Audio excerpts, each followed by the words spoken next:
Aí a gente tem, pastor, algumas questões em torno disso que vão para além deste campo do medo de perder os filhos enquanto fiéis, o medo de perder tudo isso, mas apenas única e exclusivamente a pauta moral, ou a pauta dos costumes, que está direto dentro dos debates no Congresso, sobretudo quando se fala em bancada evangélica.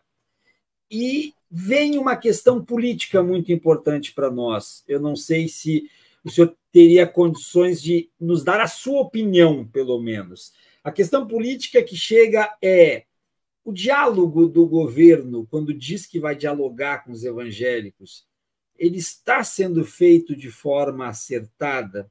A minha dúvida é: dialogar com os evangélicos, afinal de contas, é dialogar com quem? É com a bancada evangélica? É com os grandes pastores evangélicos? É com os pastores do subúrbio, da periferia? É com o povo das igrejas? É com todo mundo? Afinal de contas, o que é dialogar com os evangélicos na questão política? Professor, eu acredito que, de fato, o governo precisa se reaproximar do povo evangélico, mas precisa identificar, no meio deste contingente enorme, aqueles com os quais o governo tenha mais pontos de convergência.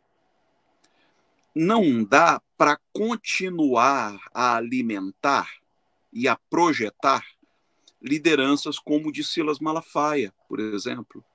Você já reparou que ele mete o bedelho em todos os assuntos que dizem respeito à pauta de costumes? Já gravou vídeo falando sobre a legalização dos jogos.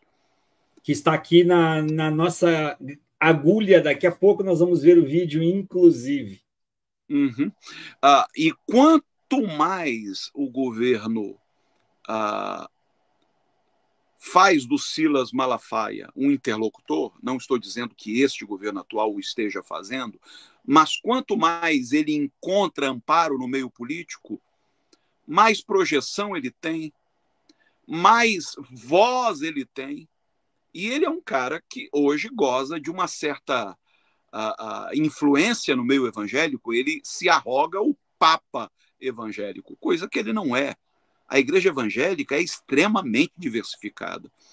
Então, se o governo quer estabelecer uma ponte, um canal de diálogo, que o faça com lideranças como o Ed René, que foi citado há pouco, como o Ariovaldo Ramos, como o Ricardo Gondim.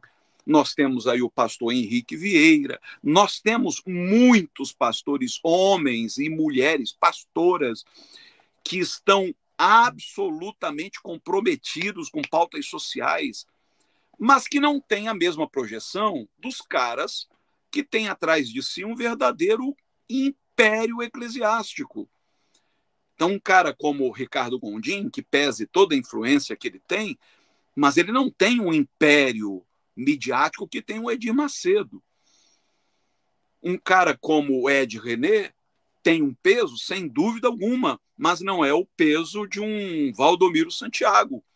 Não alcança o mesmo número de pessoas que o Valdemiro alcança prometendo milagres.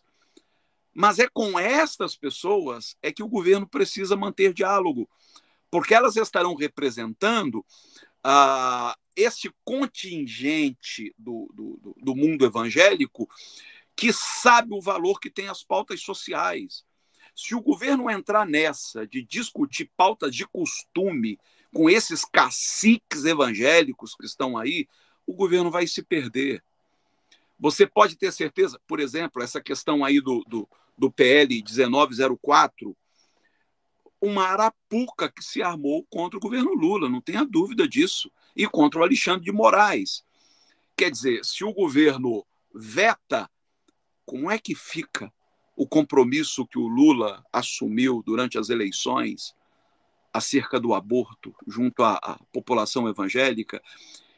Então, são pautas bombas que acabam se tornando bois de piranha. Seria interessante o governo estabelecer ponte de diálogo pontos de diálogo com a liderança evangélica, mas para falar de questões sociais.